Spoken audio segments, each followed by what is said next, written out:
यह है गुरुदेव की एक पुस्तक भगवान को मत बहकाइए। इस पुस्तक में क्या है, उनका एक प्रवचन है। तो चलिए वही प्रवचन मैं आपको आज सुनाता हूँ। भगवान को मत बहकाइए, प्रवचन का शीर्षक भी यही है। तो गुरुदेव ने इसमें लिखा है, गायत्री मंत्र हमारे साथ साथ, ओम भूर्भुवः स्वः तत्सवितुर्वरेण्यं भर्गो देवस्य धीमहि धियो यो नः प्रचोदयात्। उसके पश्चात लिखा है, भगवान को हमने गढ़ा है, देवियों भाइयों मित्रों। भगवान इंसान नहीं है। फिर आप समझ लीजिए, भगवान एक शक्ति का नाम है। इस शक्ति को हमने अपनी जरूरत के मुताबिक अपने ध्यान की आवश्यकताओं को पूरा करने के लिए व्यक्ति के रूप में गढ़ लिया है। अगर मेंढक को भगवान बनाएगा तो मेंढक के तरीके से बनाएगा, और मेंढक भगवान के भक्त होंगे। आपको मालूम है कि नहीं, अगर कभी भगवान ने मेंढकों की बरादरी में जन्म लिया होता तो वो मेंढक की शक्ल बनाएंगे। अगर कहीं हिरणों की दुनिया हुई और हिरणों ने भक्ति का सिद्धांत सीख लिया तो आप यकीन रखिए कि भगवान हिरण के रूप में आएंगे, इंसान के रूप में नहीं आएंगे। अगर मच्छरों की दुनिया कहीं हुई और मच्छरों की दुनिया में भगवान की भक्ति का विस्तार कहीं फैल गया, तब भगवान क्या इंसान के रूप में आएंगे? नहीं, इंसान के रूप में नहीं, मच्छर के रूप में आएंगे। क्योंकि यह जीव, यह प्राणी जिस स्तर का है उसी स्तर का भगवान गढ़ लेता है। हमने भगवान गढ़ा हुआ है। किसका गढ़ा हुआ है? अपने ध्यान की, धारणा की, भावना की परिपुष्टि के लिए हमने अपने भगवान को गढ़ा है, यानी कि बनाया है। तो क्या भगवान की शक्ल नहीं है? नहीं, भगवान की शक्ल नहीं हो सकती। साथियों, जिसकी कोई शक्ल नहीं हो सकती उसको आप क्या चीज खिलाएंगे?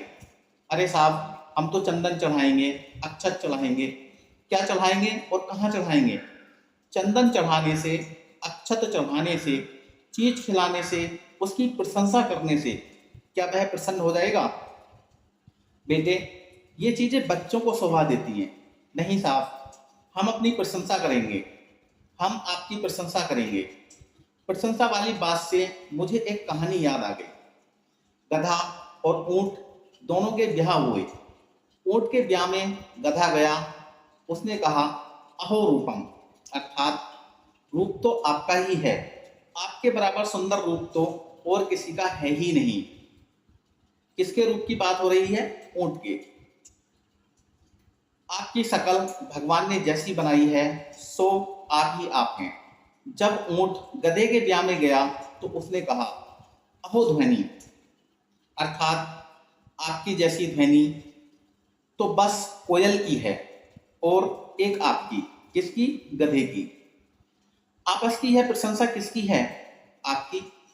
आप कहते हैं, भगवान जी आप ऐसे हैं, और आप भगत जी बहुत अच्छे हैं। भगत जी आप तो आप ही हैं। उन्होंने कहा कि भगवान जी आप तो आप ही हैं। प्रशंसा के सहारे पर, जीभ की नोक के सहारे पर, मंत्रों के सहारे पर, अक्षरों के उच्चारण के सहारे पर आप भगवान से सब कुछ पा लेना चाहते हैं। कीमत चुकाएं योग और तप के द्वारा। मित्रों, आपके लिए ये सहारा नहीं है। बेशकीमती चीजें पाने के लिए आदमी को उनकी कीमतें चुकानी पड़ती हैं।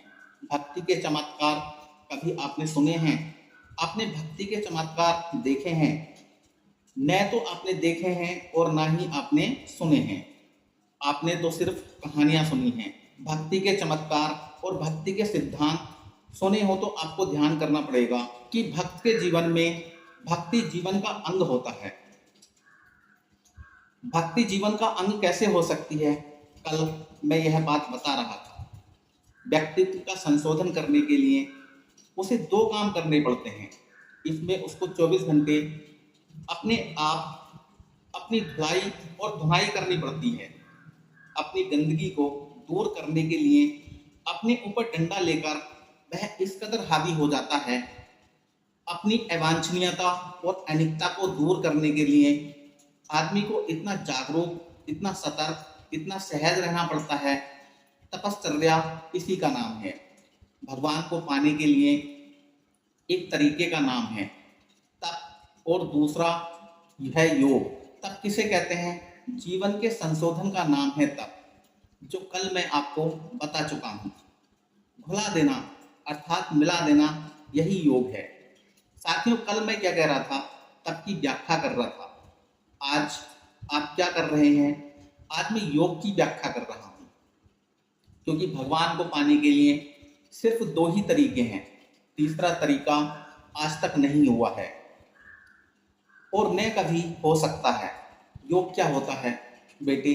घुला देना, मिला देने का नाम योग है। जब हम किसी के साथ किसी को घुला देते हैं तो योग हो जाता है। जब स्त्री अपने आप को पति के साथ में घुला देती है तो पति की दौलत की स्वामी हो जाती है, मर्द के खानदान की स्वामी हो जाती है। जब वह अपने आप को घुला देती है तो पति की संपदा पर अधिकार जमा लेती है। बूंद जब अपने आप को समुद्र में घुला देती है तो समूचे संसार पर हावी हो जाती है।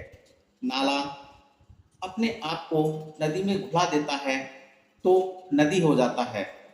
जब आप भगवान में अपने आप को घुला देते हैं तो आप भगवान हो जाते हैं, देवता हो जाते हैं, ऋषि हो जाते हैं, महापुरुष हो जाते हैं, सिद्ध पुरुष हो जाते हैं, चमत्कारी हो जाते हैं। शर्त यही है कि आप अपने आप को घुला दें। घुला देने का तरीका क्या है? योग है। योग किसे कहते हैं बेटे? घुला देने को योग कहते हैं।